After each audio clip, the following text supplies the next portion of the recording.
నాన్న ఈ లెక్క తెలియట్లేదు, కొంచెం చెప్పవా? పనిలో ఉన్నా నన్ను మాట్లాడించు. లెక్కలు చేయకపోతే మాస్టర్ కొడతారు. ఒకసారి చెప్తే నీకు బుద్ధి లేదు, పోతలకి. ఏమిటండి, ఎందుకు వాళ్ళు అలా కసురుకుంటారు? ఎంతసేపు ఆనందరావు గారి లెక్కల గురించే కానీ పిల్లల చదువు గురించి అసలు ఆలోచించరే? అది కాదు పార్వతి, ఆనందరావు గారి బావమరిది భానుమూర్తి తన సొంత బావగారినే మోసం చేసి 15 లక్షల రూపాయలు పైగా కాజేశాడు. ఇప్పుడే ఆ లెక్కలు పట్టుకున్నాను. బాగుంది. బావమరిది సొమ్ము బావగారు తింటుంటే మధ్య మీకెందుకు బాధ? నా మీద ఎంతో నమ్మకంతో ఆనందరావు గారు నాకు ఈ ఉద్యోగం ఇచ్చారు. ఆ కృతజ్ఞతతోనైనా వారికి న్యాయం చేయకపోతే ఎలా?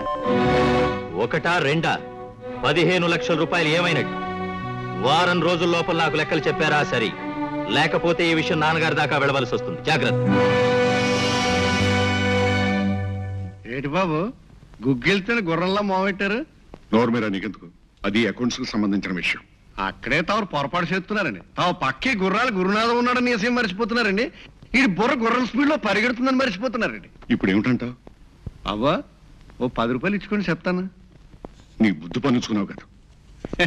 గుర్రం బుద్ధి అండి. చెప్పు బాబు, ఇప్పుడు ఆ వారం రోజుల్లో అకౌంట్ చూపించుకున్నారు చెప్పారండి. వారానికి 7 రోజులు ఉన్నాయండి, రోజుకి 24 గంటలు ఉన్నాయండి, గంటకి 20 నిమిషాలు ఉన్నాయండి, నిమిషానికి 20 సెకండ్లు ఉన్నాయి. అవన్నీ నాకు తెలుసు. తమకు అన్ని తెలుసు కానీ తెలియని విషయం ఒకటి ఉందండి. ఏమిటది? ఈ వారం రోజుల్లో 7 చేస్తే తమ ఇబ్బందులు తీరిపోతాయి. ఈ గుర్రాలు గురునాథానికి తెలుసండి. అదేదో అక్కడ చెబుతుంది కానీ ఇక్కడ వాక్కు పద.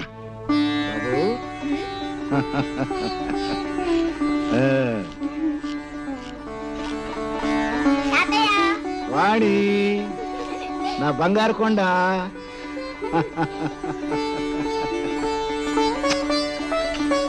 అమ్మా, తాతయ్య నన్ను వదిలేసి వాణిని ఎత్తుకున్నాడు.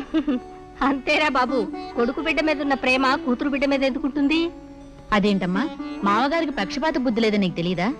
అవును చెల్లె, నీ మీద ప్రేమ లేకపోతే పేదవాడైనా నువ్వు కోరుకున్న భానుమూర్తితో నీ పెళ్లి జరిపించేవారా?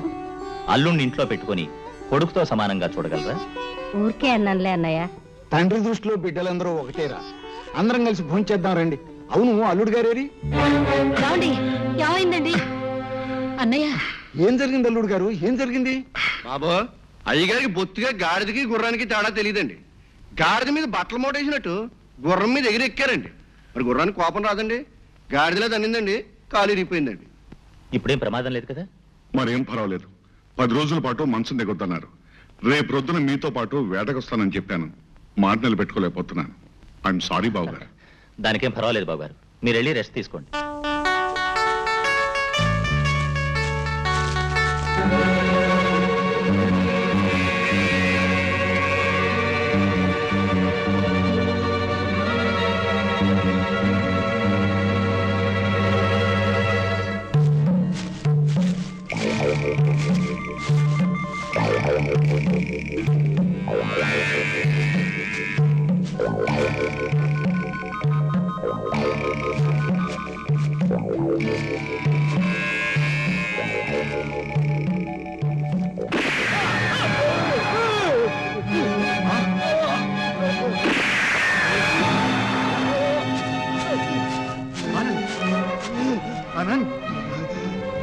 ఏమైంది?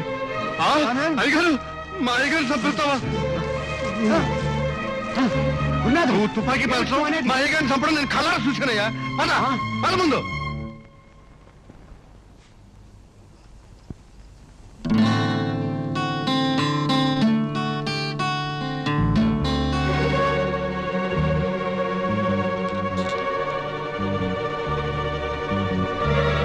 ఏమండి, ఎక్కడికి వెళ్ళారు? మీ కాలు. బాబు, బాబు, రండి బాబు, రండి బాబు, రండి బాబు. బాబు, ఈ వారం చూడండి బాబు. శిలబాబు గారు జరిగిన అన్యాయం చూడండి బాబు. ఎవరు చేశారు? ఇంకెవరు బాబు? శిలబాబు ప్రాణానికి ప్రాణంగా చూసుకుని ఆ ధనంజయ బాబే చంపేశాడు బాబు. నేను కళ్ళారా చూశాను బాబు.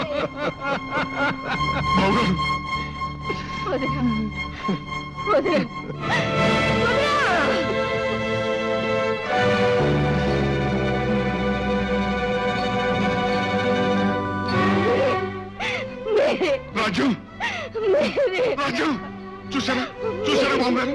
అన్నా వదిన ఒకసారి పోయేసరికి నా రాజ్యానికి బతిపోయినట్టు. వెళ్ళిపో పార్వతి, వెళ్ళిపో. ఈ ఊరి నుంచి ఈ వాతావరణం నుంచి దూరంగా వెళ్ళిపో. వాళ్ళ నాన్న ఒక హంతకుడే, జైల్లో శిక్ష అనుభవిస్తున్నాడని నా బిడ్డలు ఇద్దరికి తెలియనివ్వకు. ఊహ తెలిసిన తర్వాత వాళ్ళు ఎప్పుడైనా మా నాన్న ఎక్కడున్నాడని అడిగితే చచ్చిపోయాడు.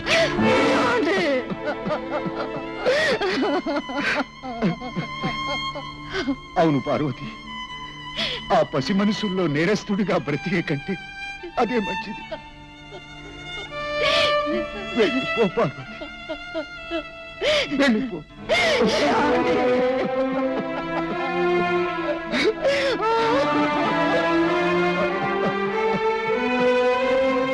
నాన్న నేను రెడీ.